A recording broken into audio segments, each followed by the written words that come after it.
الحمدللہ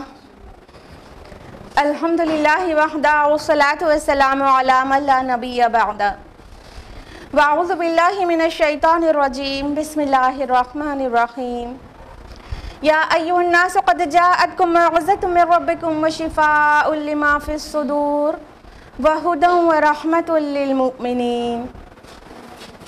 بسم اللہ الرحمن الرحیم۔ رب اشرح لی صدری ویسر لی امری واحلل عقدۃ من لسانی یفقہوا قولی۔ میرے عزیز سامعات، آپ سبھی کا درس قرآن مجید میں تہہ دل سے خیر مقدم ہے۔ السلام علیکم ورحمۃ اللہ وبرکاتہ۔ کیسے آپ سبھی لوگ؟ الحمدللہ۔ اللہ تعالیٰ آپ کو اچھا رکھے، صراط مستقیم پر رکھے، بہت خوشحال رکھے، اور اللہ تعالیٰ آپ کے اعمال اور ایمان، اعمال صالحات اور ایمان میں اضافہ کرے، اور الٹیمیٹلی اللہ تعالیٰ آپ سب سے راضی ہو جائے۔ آمین آمین، جزاک اللہ خیرہ۔ ہم لوگ گیدر ہوئے ہیں درس قرآن کے لیے، رائٹ؟ درس قرآن مجید میں کون سی سورہ چل رہی ہے؟ سورہ طٰہٰ۔ لاسٹ ویک ہم لوگوں نے سورہ طٰہٰ کی کس آیت تک مکمل کیا تھا؟ ایگزیکٹلی آیت نمبر 39 تک، اور آج ہم لوگ آیت نمبر 40 آنورڈس تفصیل سے جانیں گے، لیکن اس سے پہلے کیا؟ ریویژن، لاسٹ ویک کا ریویژن۔ تو لاسٹ ویک ہم لوگوں نے آیت نمبر 29 سے لے کر 39 تک تفصیل سے جانا تھا، جس کا کوئک ریویژن ہم آپ کو دینے جا رہے ہیں۔ تیار؟ اعوذ باللہ من الشیطان الرجیم، بسم اللہ الرحمن الرحیم۔ آیت نمبر 29 کا ٹرانسلیشن ہے، اور میرے لیے ایک وزیر بھی بنا دے میرے خاندان میں سے۔ یہ موسیٰ علیہ السلام کی ریکویسٹ جو تھی وہ کنٹینیوڈ ہے۔ موسیٰ علیہ السلام کہہ رہے ہیں کہ اور میرا ایک وزیر بنا دے خاندان میں سے، کس کو؟ اگلی آیت میں میرے بھائی ہارون کو، اس کے ذریعے میری کمر کو مضبوط کر دے اور اسے میرے اس کام میں شریک بنا دے، تاکہ ہم تیری تسبیح کریں کثرت کے ساتھ اور تیرا ذکر کریں کثرت کے ساتھ۔ لاسٹ ویک ہم نے آپ لوگوں کو بتایا تھا کہ یہ ایکچولی کس تسبیح اور کس ذکر کی بات ہو رہی ہے۔ کسی کونے میں بیٹھ کے اور دائرہ کھینچ کے کسی تسبیح اور ذکر کی بات نہیں ہو رہی ہے، بلکہ میدان میں آ کر سرکش ظالم بادشاہ فرعون کے دربار میں اللہ تعالیٰ کی وحدانیت کا بیان کرنا اور دین اسلام پیش کرنا، اس ذکر اور تسبیح کی ایکچولی بات ہو رہی ہے۔ آیت نمبر 35 کا ٹرانسلیشن ہے، یقیناً تو ہمیں دیکھ رہا ہے۔ آیت نمبر 36 فرمایا، اے موسیٰ تمہیں عطا کیا گیا جو تم نے طلب کیا۔ تو موسیٰ علیہ السلام کے اوپر جیسے اللہ رب العالمین کی نوازشیں ہیں وہ دیکھتے ہی بنتا ہے۔ جو ریکویسٹ تھیں سب بس موسیٰ علیہ السلام ایک کے بعد ایک اپنے ریکویسٹ رکھتے گئے اللہ سبحانہ و تعالیٰ کے سامنے، جیسے انہیں پروفٹ میسنجر اناؤنس کیا گیا تھا، ویسے انہوں نے اپنی ساری ریکویسٹ رکھ ڈالی، اور اللہ تعالیٰ نے کہا گرانٹڈ، اے موسیٰ جو کچھ آپ نے مانگا آپ کو دیا گیا۔ آگے اللہ تعالیٰ نے اپنے احسانات یاد دلانے لگے، اور وہ بھی کنٹینیوڈ ہے لگاتار۔ آیت نمبر 37، اور ہم تم پر احسان کر چکے ہیں ایک مرتبہ پہلے بھی، جب ہم نے تمہاری والدہ کی طرف وحی کی تھی جو وحی اب تمہیں کی جا رہی ہے۔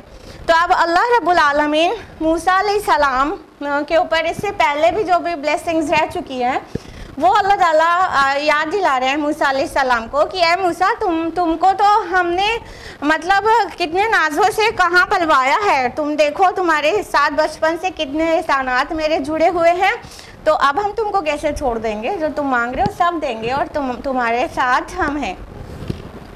آگے فرمایا کہ آیت نمبر 39 کا ٹرانسلیشن کہ اس کو ایک صندوق میں بند کرو، پھر اسے دریا میں ڈال دو، چنانچہ دریا اسے ساحل پر ڈال دے گا اور وہاں اسے اٹھا لے جائے گا وہ جو میرا دشمن ہے اور اس کا بھی دشمن ہے، یعنی بچے کا اور موسیٰ علیہ السلام کا انفیکٹ۔ اور اے موسیٰ میں نے تم پر اپنی محبت کا پرتو ڈال دیا تاکہ تم کو پالا جائے میری آنکھوں کے سامنے۔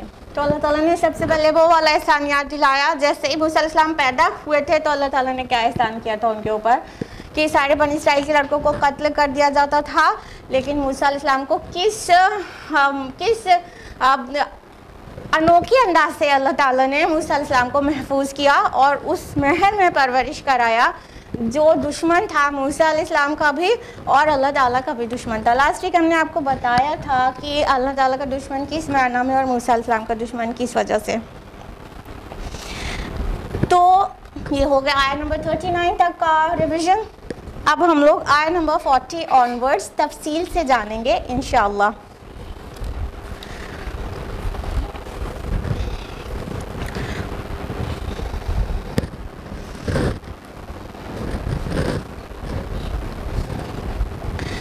آیت نمبر 40 ہے اعوذ باللہ من الشیطان الرجیم بسم اللہ الرحمن الرحیم۔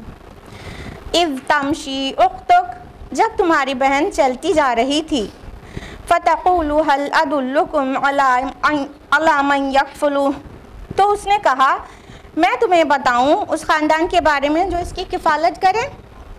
فَرَجَعْنَاكَ إِلَىٰ أُمِّكَ كَيْ تَقَرَّ عَيْنُهَا وَلَا تَحْزَنَ، تو یوں ہم نے لوٹا دیا تمہیں تمہاری والدہ کی طرف تاکہ اس کی آنکھیں ٹھنڈی رہیں اور وہ غم نہ کھائے۔ وَقَتَلْتَ نَفْسًا، اور پھر تم نے ایک شخص کو قتل کر دیا۔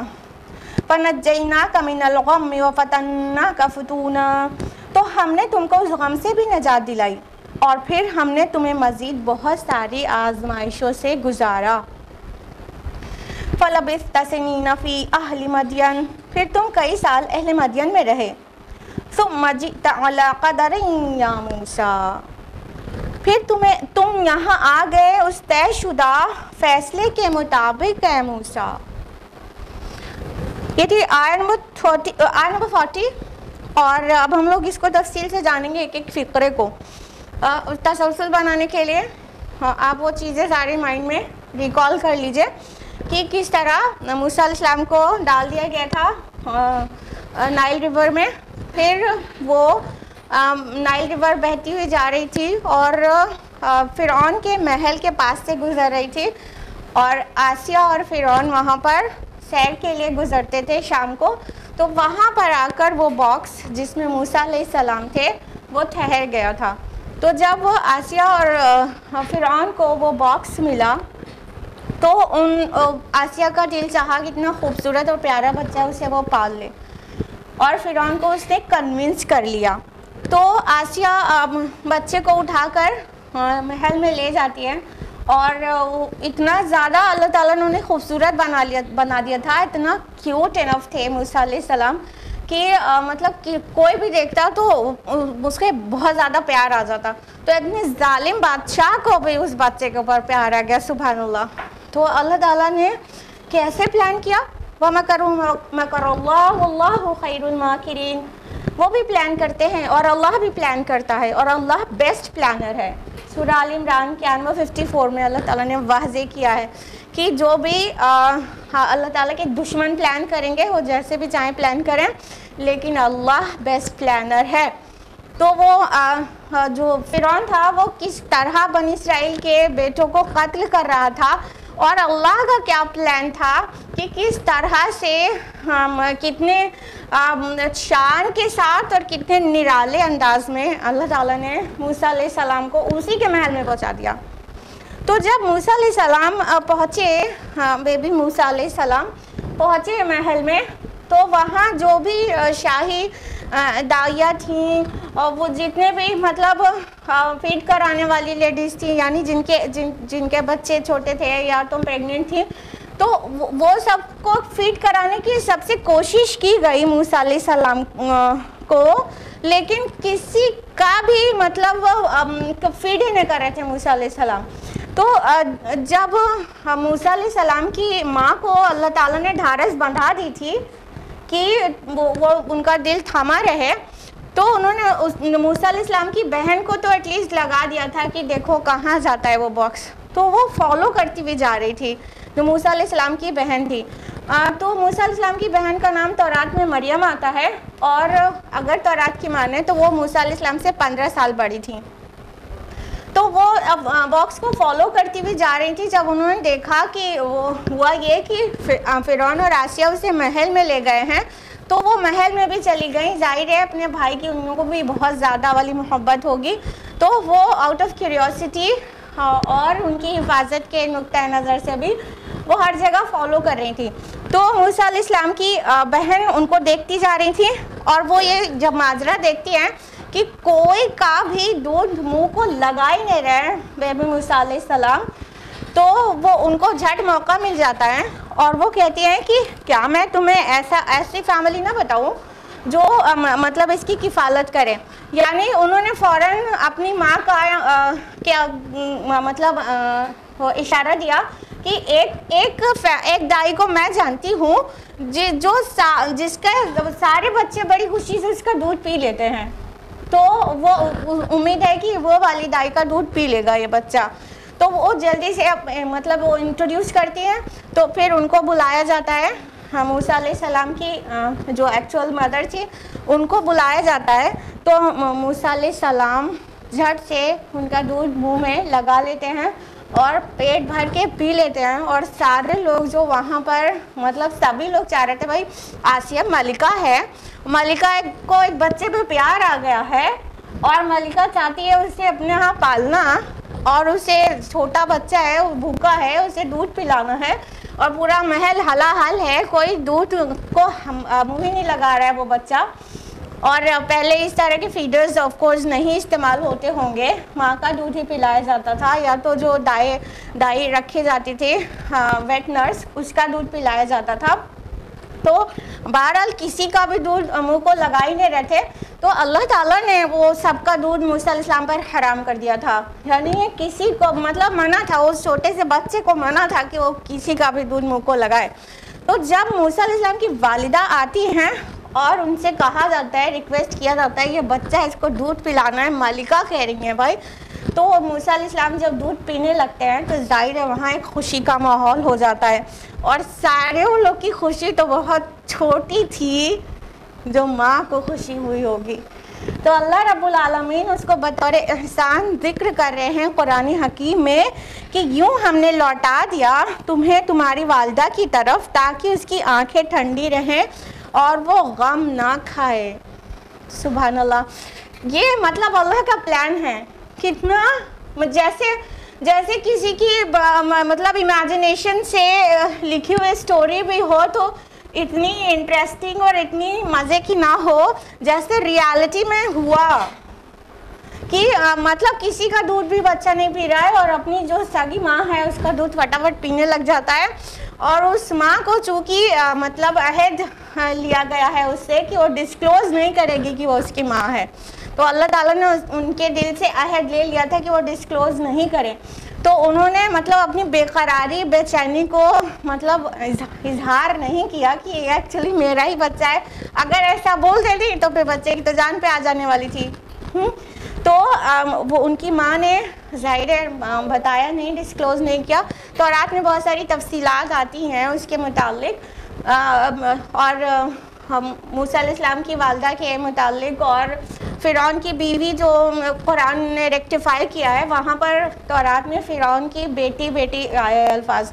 تو بہرحال تو جب بیٹا ابھی اپنے بیٹے کو اپنے سے الگ دریا میں بہایا تھا اور ابھی اللہ تعالیٰ نے ان کو یہ واضح نہیں کیا, تو ظاہر بات ہے کہ یہ واپس جو ہے تمہاری گود میں آئے گا, تمہارا ہی دودھ پیے گا. بس اللہ تعالیٰ نے ان کو ڈھارس بندھا دی تھی, انہوں نے ہمت کر کے وہ کام کر دیا تھا جتنا اللہ کی طرف سے وحی کیا گیا تھا. جو لفظ وحی آیا ہے لاسٹ ویک ہم نے آپ کو تفصیل سے بتایا بھی تھا اس وحی کا کیا معنی ہے, القاء یا الہام.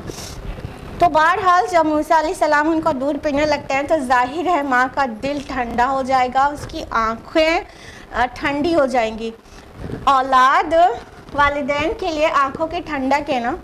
انفیکٹ ابراہیم علیہ السلام کی دعا بھی ہے جو کہ سورہ فرقان سورہ نمبر 25 آیت نمبر 74 میں ریکارڈڈ ہے, اور ہم سب کو یہ دعا کرنی چاہیے. ربنا ہب لنا من ازواجنا وذریاتنا قرۃ اعین واجعلنا للمتقین اماما, کہ اے ہمارے رب ہم کو ہماری اولاد اور ہمارے ازواج کی طرف سے آنکھوں کی ٹھنڈک نصیب فرما اور بنا دے ہمیں متقیوں کا امام. تو ایکچولی اولاد نا والدین کی آنکھوں کی ٹھنڈک ہوتے ہیں, coolness of eyes, comfort of eyes. اپنے بچے کو خوش دیکھ کر ماں کی آنکھیں ٹھنڈی ہوتی ہیں، اپنے بچے کو کا پیٹ بھر کے ماں کی آنکھیں ٹھنڈی ہوتی ہیں، اور اپنے بچے کو اپنے گود میں کھلا کے ماں کی آنکھیں ٹھنڈی ہوتی ہیں۔ لہٰذا وہ ظاہر بات ہے کہ گود کے بچے کو اپنے سے الگ کرنا پڑ جائے تو کتنا ممتا کو کتنا بڑا مطلب جھٹکا لگے گا، کتنا بڑا غم لاحق ہوگا ایک ماں کو، اور پھر گود سے ابھی چھینا ہوا بچہ تھوڑی دیر میں پھر اپنی گود میں آ جائے تو کیسی خوشی ہوگی، کیسا جشن کا ماحول ہوگا دل کے اندر۔ وہ جشن اپنا اندر کا جو جشن اور خوشی ہے وہ کسی کے ساتھ شیئر نہیں کر سکتی تھی، بٹ وہ ہر ایک ماں کو اور جو ماں نہیں ہے ان کو بھی آسانی سے اندازہ لگایا جا سکتا ہے کہ ان کو کتنی زیادہ خوشی ہوئی ہوگی، اور وہ کس قدر ان کی آنکھیں ٹھنڈی ہو گئی ہوں گی کہ میرا بچہ میرا ہی دودھ پی رہا ہے، میری آنکھوں کے سامنے پلے گا، میری گود میں، اور وہ چونکہ وہ ملکہ کی طرف سے یہ دائی مقرر ہوئی ہے تو اس کی نوازشیں اور اس کی اٹینشن بھی ان کے اوپر ہوں گی کہ مطلب وہ اتنا خاص بچے کو دودھ پلا رہی وہ، تو بس انہیں یہ ڈسکلوز نہیں کرنا تھا یہ میرا ہی بچہ ہے، ادروائز بچہ ان کی گود میں اتنی جلدی آ چکا تھا۔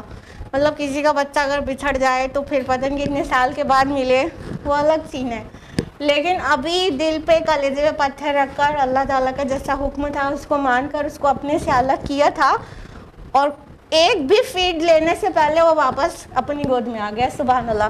تو اس کو اللہ تعالیٰ نے موسیٰ علیہ السلام کو احسان یاد دلانے میں اس بات کا بھی ذکر کیا۔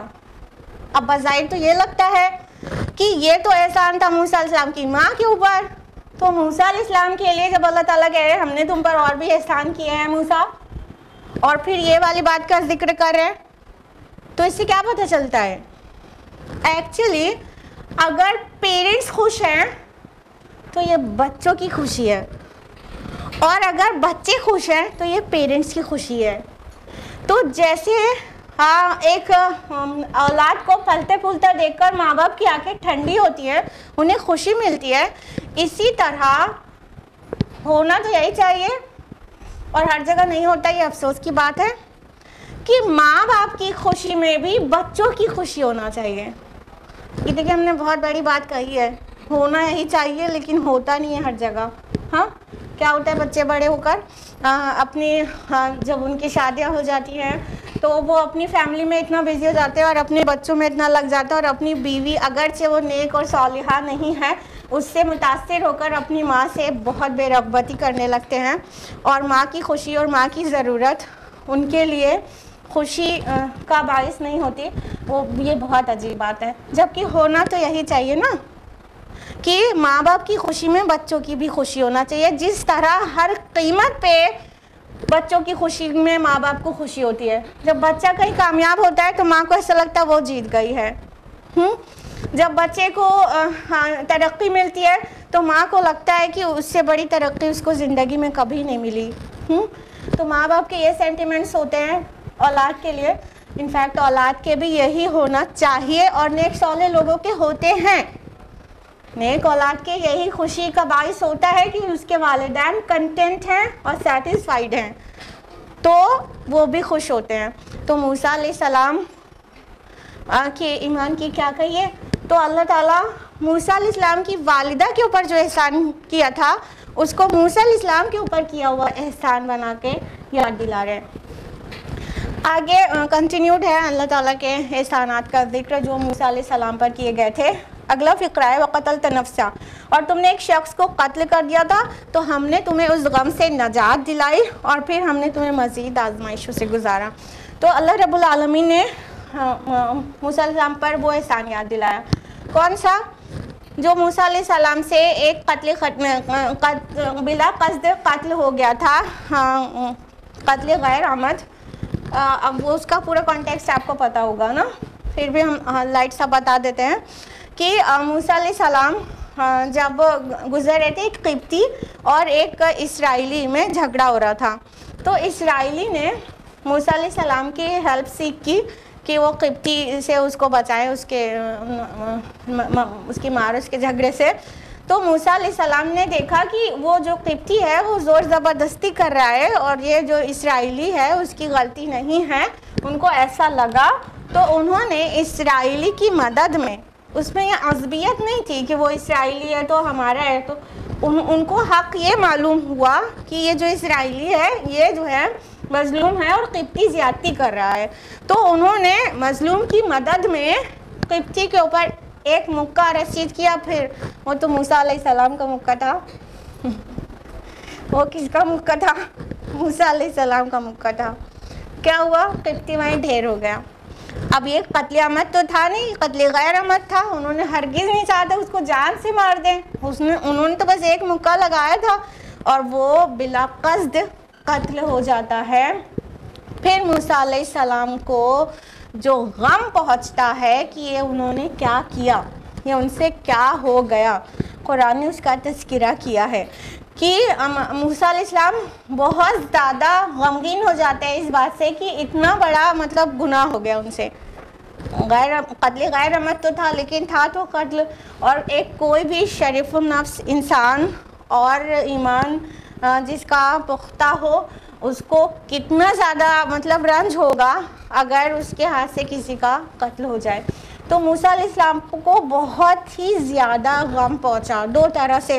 اب یہاں پر دیکھیں غم لفظ آیا فنجیناک من الغم میں، ہم نے تم کو غم سے نجات دلائی. تو عربی میں غم کا معنی ہوتا ہے اندھیرا. غمام کہتے ہیں نا ایک دم بلیک کلاؤڈس کو، تو اندھیرے کو کہتے ہیں غم. تو یہ جو غم ہے جب انسان سیڈ ہوتا ہے تو ہر طرف اندھیرا ہی تو چھا جاتا ہے نا، اندھیرا ہی سا تو فیل ہوتا ہے، کہیں روشنی کی کرن نظر نہیں آتی اور انسان ایک دم سیڈ ہے، like every thing is in dark.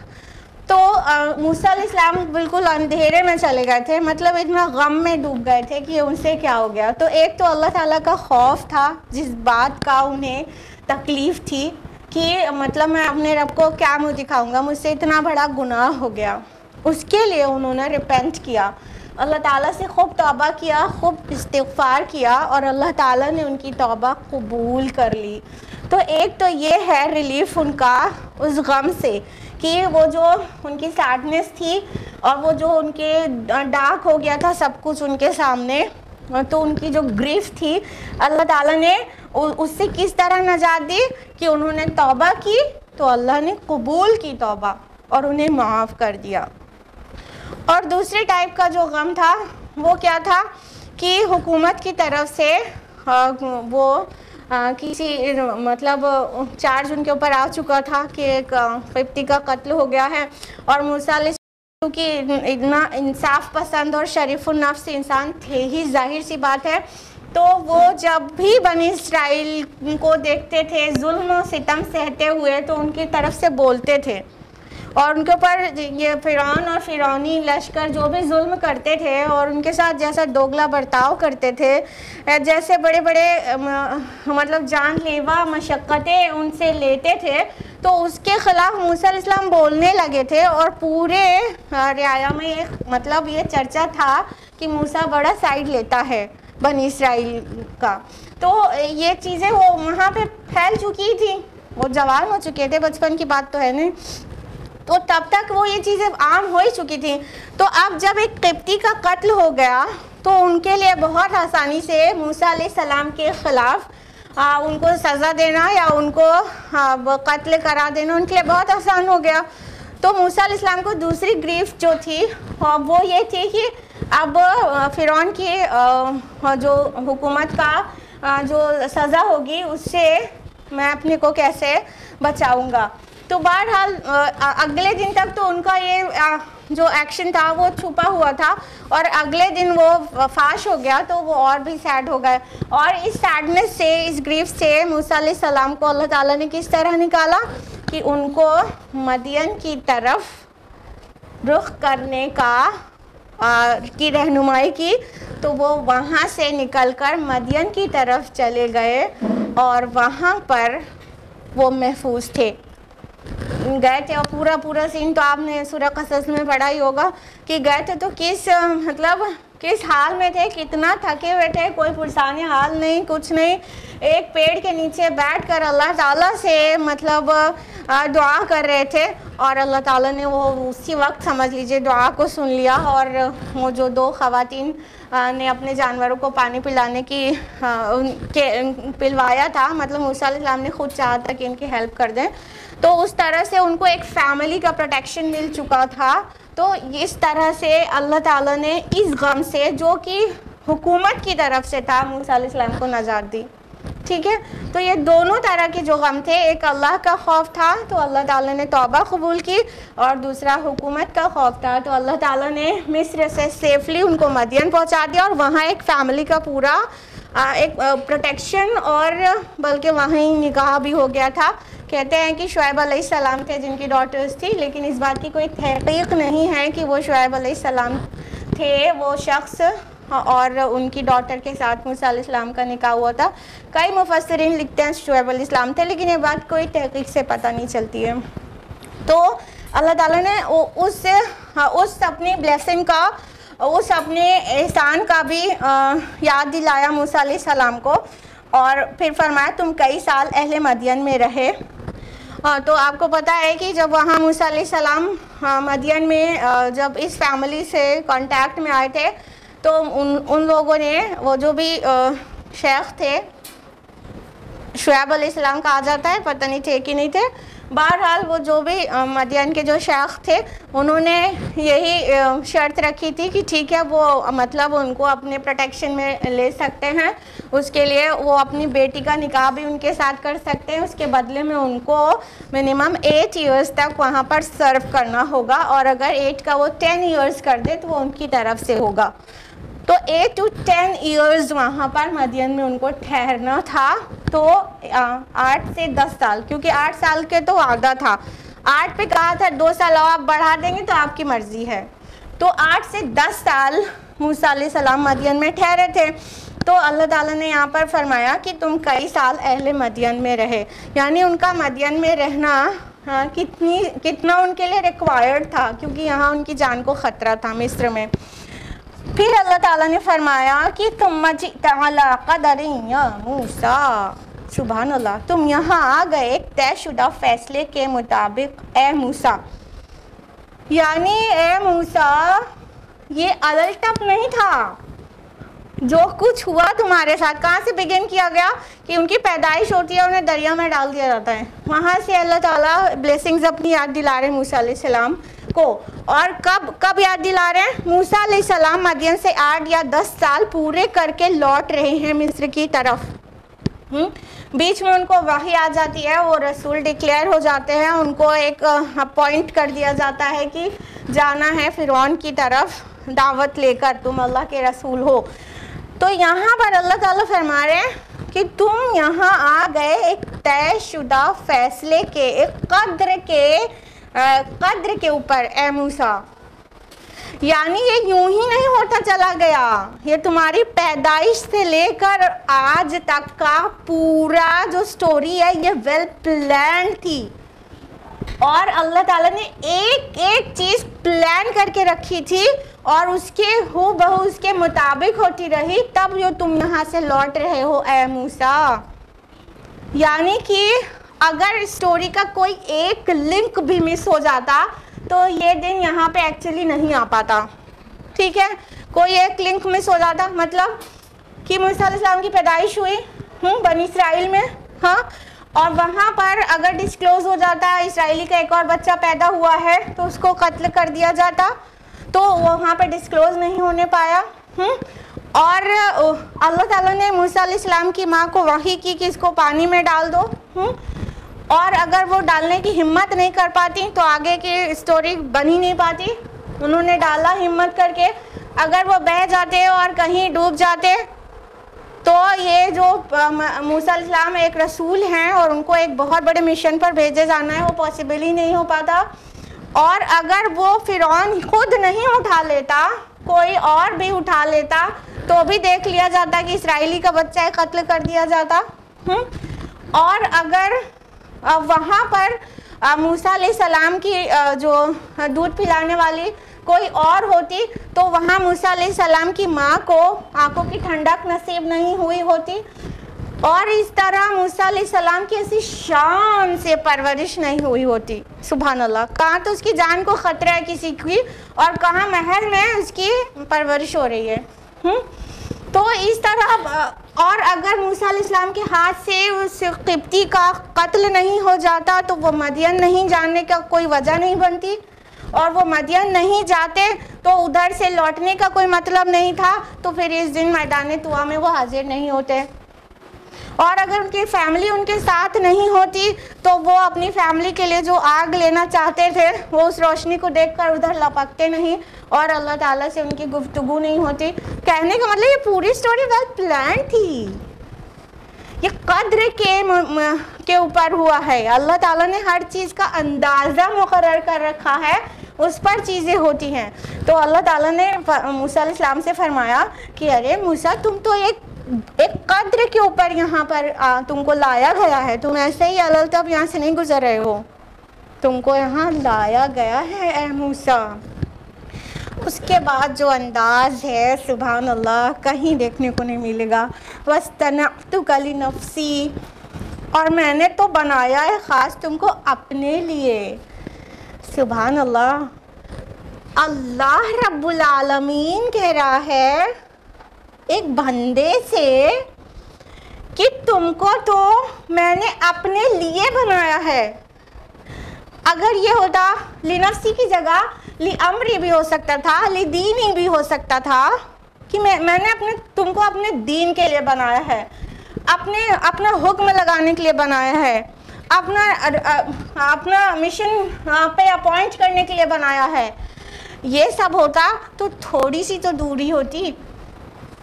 اللہ تعالیٰ موسیٰ علیہ السلام سے جو کام لینا چاہتے تھے اس کو یہ نہیں کہا کہ میں نے تم کو اپنے مشن کو پورا کرنے کے لیے بنایا ہے، میں نے تم کو اپنے دین کی خدمت کے لیے بنایا. یہ سب تھوڑا اس سے چھوٹے ڈگری کی باتیں ہوتی.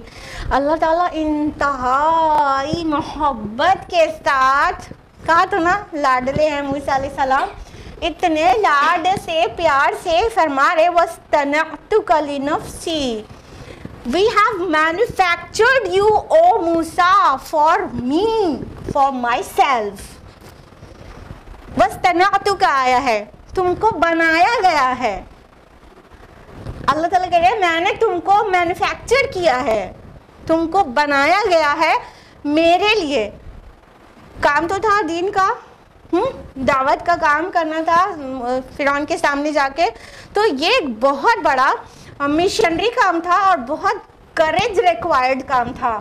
تو اللہ تعالیٰ نے اتنا ہی پیار بھی انڈیلا موسیٰ علیہ السلام پر، جتنے کریجس ٹاسک پہ وہ جانے والے تھے اتنا ہی محبت بھرے انداز میں موسیٰ علیہ السلام سے اللہ تعالیٰ نے خطاب کر کے وہ جو باتیں کہیں وہ انتہا محبت میں بالکل لبریز ہے. دیکھیں آیت نمبر 39 میں بھی یہ کہا گیا نا وَلَتُسْنِعَ عَلَىٰ عَيْنِي، تاکہ تجھ کو پالا جائے، مطلب بنایا جائے میرے آنکھوں کے سامنے. وہاں پہ بھی لِتُسْنِعَ آستانہ لفظ آیا ہے، مینوفیکچرنگ، میکنگ، بنایا جانا. اور یہاں پہ بھی آیا ہے تجھے بنایا گیا ہے خاص میرے لیے. سوچیے اللہ تعالیٰ کسی کو پہ اتنا پیار انڈیلے. سبحان اللہ، کیسے قسمت والا رسول تھا موسیٰ علیہ السلام. سبحان اللہ. آگے فرمایا آیت نمبر 42 میں اذهب انت واخوك بآیاتی ولا تنیا فی ذکری، جاؤ تم اور تمہارا بھائی میری ان نشانیوں کے ساتھ اور میرے ذکر سے سستی نہ کرنا. اب آ گئی مشنری بات. اللہ تعالیٰ نے پہلے تو بہت محبت سے کہا کہ تم کو میرے لیے بنایا گیا ہے، اور پھر مشن کو ان کے حوالے کر دیا تم اور تمہارا بھائی. انہوں نے ریکویسٹ کی تھی نا ہارون علیہ السلام کو ان کا ہیلپر، ان کا کمفرٹر، ان کا اسسٹنٹ بنا دیں، تو اللہ تعالیٰ نے اسے وہیں پہ قبول کر لیا تھا. پھر اپنے احسانات کا ذکر کر کے شامل کر لیا ہارون علیہ السلام کو، اور کہا جاؤ تم اور تمہارا بھائی میری نشانیوں کے ساتھ. یہ نشانیاں کون سے نشانیوں کا ذکر ہو رہا ہے؟ ایگزیکٹلی معجزات، اور خصوصاً 2 معجزات، عصا موسیٰ اور ید بیضاء. ٹھیک ہے، یہ 2 خاص نشانیاں موسیٰ علیہ السلام کو عطا کی گئی تھیں اور بنا ڈیمانڈ کے قوم کی عطا کر دی گئی تھی، کیونکہ ایک بہت ٹائرنٹ کنگ کے سامنے جا کر دعوت کا کام کرنا تھا۔ تو فرمایا کہ ان نشانیوں کو لے کے جاؤ، اور ایک تاکید کی گئی، کون سی؟ میرے ذکر سے سستی نہ کرنا۔ آیت نمبر 33-34 میں لاسٹ ویک بھی ہم لوگوں نے جانا تھا نا کہ موسیٰ علیہ السلام نے کہا تھا کہ ہم تیری بہت ساری تسبیح کریں، بہت کثرت سے، اور بہت کثرت سے تیرا ذکر کریں۔ اب اللہ تعالیٰ کہہ رہے ہیں کہ دیکھو میرے ذکر سے سستی نہ کرنا، یعنی جو رسول ہیں اور جو داعیان اسلام ہیں ان کے لیے گنجائش ہی نہیں ہے کہ وہ اللہ سے غافل ہو جائیں اور ان کا مشن کامیاب ہو جائے۔ سب سے اہم بات یہ ہے کہ ہر داعی اسلام کو، رسولوں کی تو شان ہی الگ ہے، ان کو بھی کہا گیا، اور اسی وجہ سے داعیان اسلام کے لیے ہم کہہ رہے ہیں کہ یہ اتنے بڑے مشنری کام ہے یہ دعوت کا، اور اللہ تعالیٰ کو بھول کے کوئی سوچے کہ ہم یہ کام میں کامیابی حاصل کر لیں گے تو یہ بہت مضحکہ خیز بات ہوگی، بہت فنی۔ اللہ تعالیٰ کی یاد میں تھوڑی دیر بھی غفلت ایک داعی کے لیے مطلب مشکل کن ہو سکتی ہے۔ تو اللہ کی یاد دل میں بنائے رکھنا ہے، زبان پہ رکھنا ہے، اور عمل سے دکھانا ہے کہ وہ اللہ کے لیے ہے، اللہ کی محبت میں ہے، اور اللہ تعالیٰ کے دین کو قائم کرنے کے لیے اس عمل کی بات کر رہے ہیں۔ تو اللہ تعالیٰ نے موسیٰ علیہ السلام کو تاکید کی کہ دیکھو تم اور ہارون جانا، لیکن میرے ذکر سے سستی نہ کرنا۔ تو ہر داعی کے لیے، کیونکہ رسولوں والا کام داعی کے پاس ہوتا ہے نا، رسول دین کی دعوت دیتے ہیں، اللہ کی توحید، چاہے کتنا بھی ظالم ہو کوئی، اس کے سامنے توحید کی دعوت دینا ایک بہت کریجس کام ہوتا ہے۔ تو وہی کام داعیان اسلام بھی کرتے ہیں، اور اس سے ان انرجی اور طاقت کہاں سے ملتی ہے؟ اللہ کے ذکر سے، کیونکہ اس میں اتنے کٹھن مراحل آتے ہیں۔ چھوٹے سے ادنا سے داعی سے پوچھ لیجئے آپ کبھی کہ کیسی گزر رہی ہے، تفصیل سے پوچھ لیجئے تو پتہ چلے گا کہ کوئی دن بھی شاید کٹھنائی اور مصائب اور آزمائشوں سے نہ گزرنا پڑتا ہو، شاید کوئی دن بھی ایسا گزرتا ہو داعی اسلام کا، اگرچہ وہ ہمہ وقت دعوت کے کام میں ہے۔ تو اتنی کٹھنائیاں، اتنی دشواریاں آتی ہیں، اتنی تنگی آتی ہے، اتنے مصائب آتے ہیں، وہ سارے مصائب کو برداشت کرنے اور ثابت قدم رہنے کے لیے بالکل انڈسپینسیبل ریکوائرمنٹ ہے کہ ایک داعی اللہ کے ذکر سے بالکل اس کا دل و زبان پر رہے، پر رہے، اور اسی سے اس کو صبر حاصل ہوگا، اسی سے اس کو صبر آئے گا اور ثابت قدمی آئے گی اور استقامت نصیب ہوگی۔ اگر اللہ کو ہی بھول جائیں گے تو نہ ہی ثابت قدم رہ پائیں گے، قدم اکھڑ جائیں گے، اور وہ جو صبر درکار ہے دعوت میں وہ نہیں کیا تو بس وہیں سے ختم ہو گیا، دعوت کا کام ختم ہو گیا، پھر کچھ آگے نہیں بڑھنے کا اگر صبر اور استقامت کا مظاہرہ نہ کیا، اور وہ اللہ کے ذکر سے ہی آئے گا۔ رسول اللہ صلی اللہ علیہ وسلم راتوں کو تہجد میں اتنی دیر تک کھڑے رہتے، اتنا لمبا قیام کرتے کہ ایوری باڈی نوز کہ آپ کے قدم مبارک میں سویلنگ ہو جاتی تھی۔ ہاں، جب کسی نے کہا کہ آپ کو کیا ضرورت ہے اتنا مطلب مشقت مول لینے کی، آپ تو بخشائے ہیں، تو کیا جواب تھا ہمارے پیارے نبی صلی اللہ علیہ وسلم کا؟ کیا جواب تھا؟ کیا میں شکر نہ کروں؟ یعنی ایک داعی کو اپنے رب کی شکر گزاری میں اور اس کے ذکر میں اتنی مشقت لینے کی ضرورت ہے۔ بنا ہم بہت سارے اللہ کے ذکر کے، اور ذکر کے ایک بہت شاندار صورت یہی ہے قیام اللیل۔ رات دن بھر انسان 5 وقت کی نمازیں پڑھتا ہے، بہت اچھی بات ہے، اور بہت دل لگا کے پڑھنا چاہیے، خشوع اور خضوع کے ساتھ پڑھنا چاہیے، لیکن اتنی مشغولیت رہتی ہے ہر انڈیویجول کو، سراؤنڈنگ اسے اتنا زیادہ مطلب وہ کیے رہتی ہے، دماغ کو اتنا مطلب ایسا کیے رہتی ہے ہر کسی کی سراؤنڈنگ کہ وہ یکسوئی اور وہ قرب جیسے محسوس کرنا بہت دشوار ہو جاتا ہے. ہم یہ نہیں کہہ رہے گرانٹیڈ نہ لے لیجیے گا پلیز, 5 وقت کی نمازوں میں بھی پورا دل لگائیں, خشوع اور خضوع کے ساتھ ہی ادا کریں, لیکن مشغول رہتا ہے انسان تو اس میں کہیں نہ کہیں مائنڈ بہت زیادہ یکسوئی نہیں حاصل ہو پاتی دماغ کو. جب راتوں کو اٹھ کے انسان قیام کی حالت میں قرآن مجید کی تلاوت کرتا ہے اور کہیں کوئی مصروفیت دائیں بائیں نہیں رہتی, کہاں مشین میں نہ کپڑے پڑے رہتے ہیں, نہ وہ وہاں پہ گوشت چڑھا رہتا ہے کچن میں, ہاں کہیں کچھ نہیں رہتا, بہت اچھا رہتا ہے سکون. تو اللہ تعالیٰ سے جو مطلب تعلق قائم ہوتا ہے رات کے وقت, وہ دن کے وقت تو ہو ہی نہیں پاتا, نہ عورت سے ہو سکتا ہے, نہ مرد سے, نہ بچے سے, نہ بوڑھے سے, سب کوئی نہ کوئی مصروفیت رہتی ہے دن میں. تو وہ رات کا جو ذکر ہے وہ بہت امپورٹنٹ رول پلے کرتا ہے صبر اور استقامت کا مظاہرہ کرنے میں. تو ہر داعی کو خصوصاً اور ہر مسلمان کو عموماً رات کے وقت اپنے رب کے ساتھ تنہائی اختیار کرنا چاہیے اور کثرت سے اللہ تعالیٰ کا ذکر کرنا چاہیے. یہ ہے وہ سیکرٹ جہاں سے دن بھر اتنے مصائب اور پریشانی جھیلنے کی طاقت ملتی ہے. اگر کسی کو آپ دیکھ رہے ہیں کہ کوئی بہت ایکٹیو ہے, کوئی بہت مشکلوں میں مسکراتا ہے اور دن بھر بہت اچھی طرح سے اپنے کام کو کر پا رہا ہے, اگر آپ کسی کو بھی ایسا دیکھ رہے ہیں, کوئی مومن بندہ ایسا کر رہا ہے, تو آپ پیچھے لگ جائیے اس کا سیکرٹ جاننے میں, ٹھیک ہے, اور الٹیمیٹلی آپ پائیں گے کہ یہ سیکرٹ یہ رات کا قیام.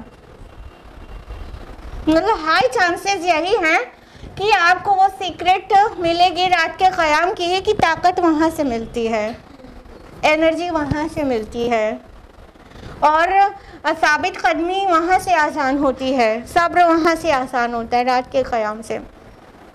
ہم نے جانا ہے کسی کے بارے میں تو اس لیے ہم آپ کو بتا رہے ہیں. آپ لوگ بھی کوشش کیا کریے, اگر آپ کو کوئی بہت انرجیٹک اور بہت ایکٹیو اور بہت دن کا جذبہ اور کام کرتا ہوا نظر آئے تو پوچھا کریے یہ کیسے ممکن ہوتا ہے. ہم لوگ تو ذرا سے میں تھک جاتے ہیں, ہم لوگ تو ذرا سے میں ناصبرے ہو جاتے ہیں. تو اگر ایسے کوئی آئیڈیل پرسن آپ کو ملے, آپ اس کی سیکرٹ پوچھیے گا, اور اگر وہ بتا دے تو ہائی چانسز یہ ہیں کہ وہ بتائے کہ راتوں میں اٹھ کے اللہ سے اپنا تعلق استوار کرتے ہیں, خوب توبہ کرتے ہیں اور قیام کرتے ہیں, اور وہ قیام کی حالت میں قرآن مجید کی تلاوت کرنا, یہ وہاں سے طاقت ملتی ہے. امید ہے ہائی چانسز ہیں کہ آپ کو سیکرٹ یہی پتہ چلے گی.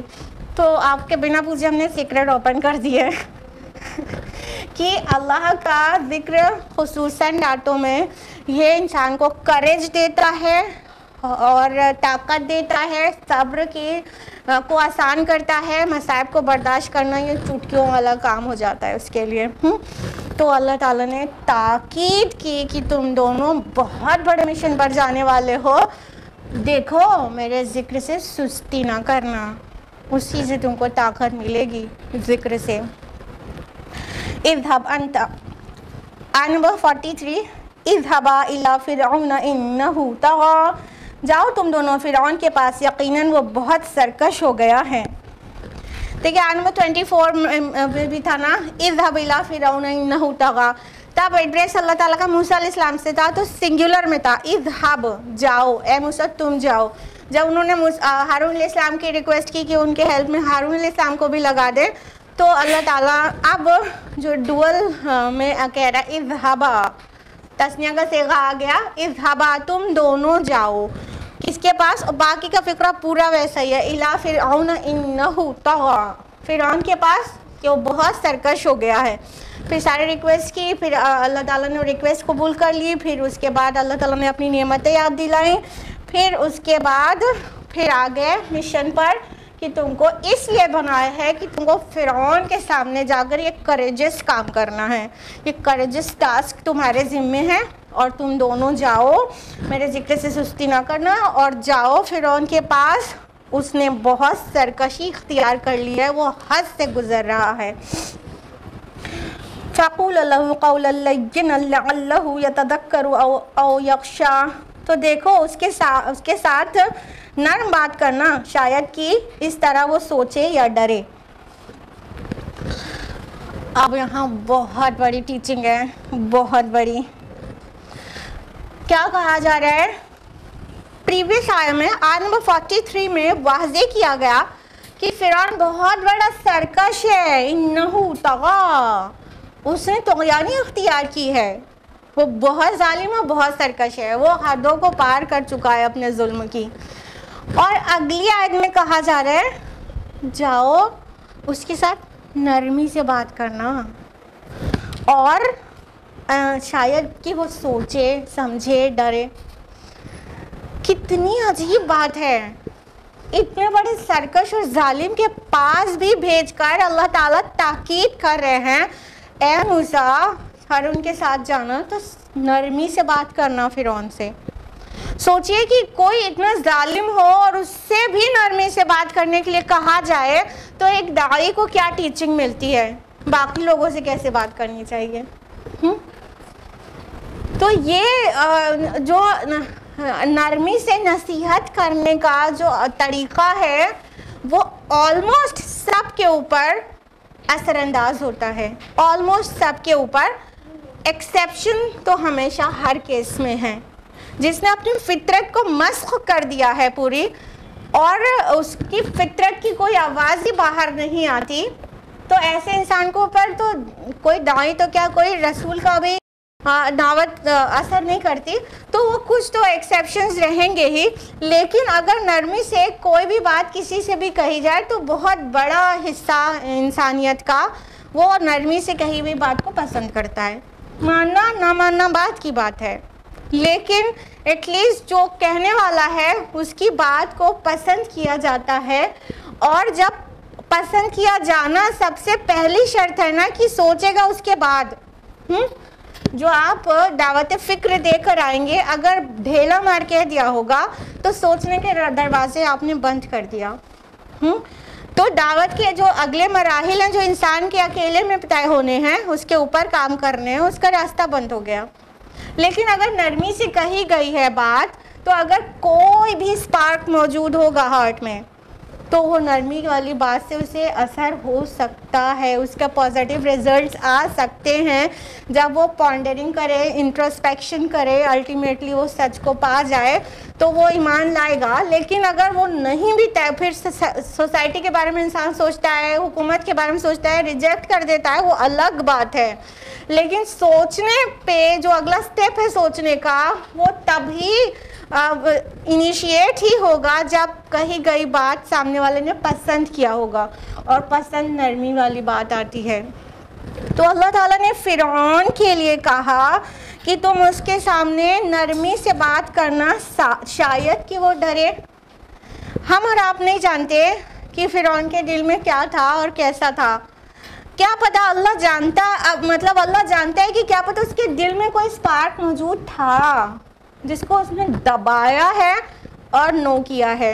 اللہ تعالیٰ جانتا ہے، کیونکہ الٹیمیٹلی ہوا کیا، پورا سٹوری کا جو اینڈ ہے وہ تو سب کو پتا ہے نا۔ فرعون نے نہیں مانا تھا، اور فرعون اللہ تعالیٰ کی طرف سے دیے گئے عذاب کا مستحق ہو گیا تھا، وہ ڈوبنے لگا تھا۔ ڈوبتے وقت اس نے کہا تھا کہ بنی اسرائیل کے رب پر ایمان لائے، موسیٰ اور بنی اسرائیل کے رب پر، لیکن وہ ایمان قبول نہیں ہوا۔ اسٹوری کا اینڈ سب کو پتا ہے۔ تو اگر کوئی یہ سوچنے لگا کہ ایمان تو لایا نہیں تھا، پھر قرآن میں یہ کیوں کہا گیا، شاید کہ وہ سوچے کیا بنانے والا خود نہیں جانتا، معاذ اللہ ثم معاذ اللہ، خالق کے کائنات خود نہیں جانتا، موسیٰ کا خالق اور فرعون کا خالق خود نہیں جانتا کہ وہ ایمان لائے گا کہ نہیں لائے گا؟ نہیں، یہاں پر ایک تعلیم دی جا رہی ہے۔ سامنے والا ریجیکٹ کر دے وہ الگ بات ہے، لیکن ایک داعی